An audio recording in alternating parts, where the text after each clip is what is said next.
The air in the house felt wrong, like a note played off-key in a song you've known forever. Mark stood frozen in the hallway, his keys still dangling in his hand, the metallic jingle fading into silence. He hadn't meant to overhear. He'd come home early, hoping to surprise Lisa with takeout from her favorite Thai place, but the words drifting from the kitchen stopped him cold.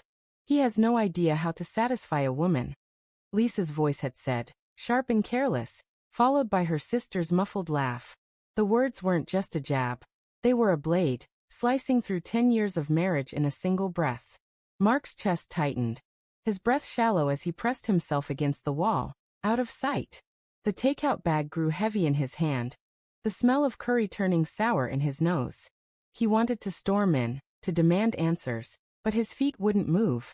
Instead, he listened, each word from Lisa's mouth piling onto the weight crushing his heart. I mean, it's not like he tries, she continued, her tone flippant, as if she were discussing a bad movie instead of their life together.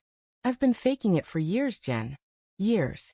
Jen's voice, softer but no less cutting, chimed in. God, Lisa, why do you stay? You deserve better. Mark's throat burned. Better? Was that what Lisa thought too? His mind raced, replaying moments. Late nights when she'd sighed and turned away. Mornings when her smile felt forced. Had it all been a lie? The laughter from the kitchen grated against his nerves, and he backed away, retreating to the front door before they could hear him. He needed air. He needed to think. Outside, the autumn evening was crisp, the sky bruised with purples and oranges. Mark dropped the takeout bag onto the porch and sank onto the steps, his hands trembling. The neighborhood was quiet, the kind of quiet that amplifies every thought. He'd always thought they were happy, not perfect, but happy. They'd built a life together. The cozy house with the creaky staircase, the vacations to the coast, the inside jokes about her terrible cooking. Had it meant nothing to her? The betrayal wasn't just in her words. It was in the ease with which she'd said them, the casual dismissal of everything he'd poured into their marriage. He didn't go back inside that night. Instead, he drove to a bar on the edge of town. A dimly lit place where the jukebox played songs about heartbreak that felt too on the nose. Nursing a whiskey, Mark stared into the amber liquid, searching for answers it couldn't give. His phone buzzed, Lisa, asking where he was. He ignored it. The thought of facing her, of pretending he hadn't heard, made his stomach churn. But the alternative, confronting her, felt even worse. What would he say? I heard you trash me to your sister. The humiliation burned hotter than the whiskey. Days passed, and Mark became a ghost in his own home. He moved through routines, work, dinner, sleep, but his mind was elsewhere, dissecting every moment of their marriage for signs he'd missed. Lisa seemed oblivious, her smiles as bright as ever, her touch as warm, but now every gesture felt like a performance. At night, when she reached for him, he'd mumble excuses, rolling away to face the wall. The space between them in bed grew wider, an invisible chasm filled with her unspoken truths.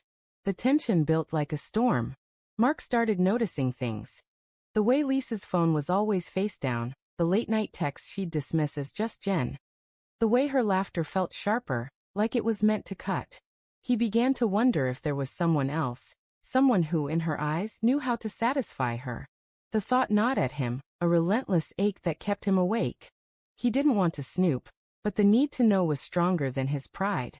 One night, while Lisa showered, he grabbed her phone. His hands shook as he typed in her passcode. Their anniversary. A detail that now felt like a cruel joke. There were no incriminating texts, no secret lovers. Just endless conversations with Jen, filled with complaints about him. His predictable routines, his boring job, his failure to keep things exciting. Each message was a fresh wound, but one stood out. I don't know how much longer I can do this. Sent 2 weeks ago. Mark's vision blurred, tears mixing with rage. He set the phone down and walked out, the sound of the shower fading behind him. He drove aimlessly, the city lights smearing through his tears. He thought about leaving, about packing a bag and disappearing. But where would he go? This was his life, flawed, yes, but his. The idea of starting over felt like abandoning a part of himself. Instead, he pulled into a park, the same one where he'd proposed to Lisa under a willow tree. The memory felt like a stranger's now. He sat on a bench, the cold seeping through his jacket, and let himself feel it all. The anger, the hurt, the love that refused to die despite everything. The confrontation came a week later. Lisa was in the kitchen, humming as she chopped vegetables. The normalcy of it infuriated him. "We need to talk," he said, his voice low but steady. She turned, her smile faltering as she saw his expression. "What's wrong?" she asked, setting the knife down. "I heard you," he said, the words spilling out before he could stop them. "That night with Jen. You said I don't know how to satisfy you. You've been faking it. For years." His voice cracked, but he pressed on. "Is that what you really think of me? Of us?" Lisa's face went pale, her eyes wide with panic. "Mark, I didn't mean it like that. It was just girl talk. I was venting." "Venting?" He laughed, a bitter sound. "You tore me apart, Lisa. You made me feel like nothing. And you've been doing it for years, haven't you? Pretending." Her silence was answer enough. She reached for him, but he stepped back. "I'm sorry," she whispered, tears welling. "I didn't want to hurt you.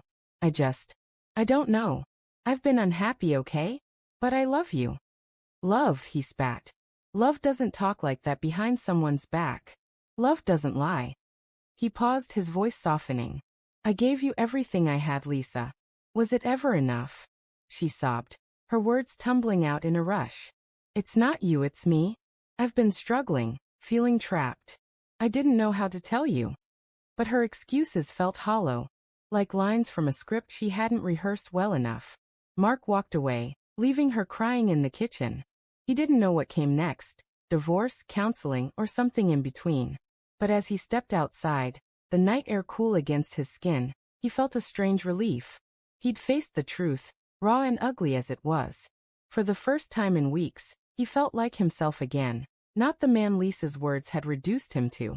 He'd satisfied himself, not with vengeance or denial, but with the courage to demand honesty. The future was uncertain, but he knew one thing. He deserved better than a lie.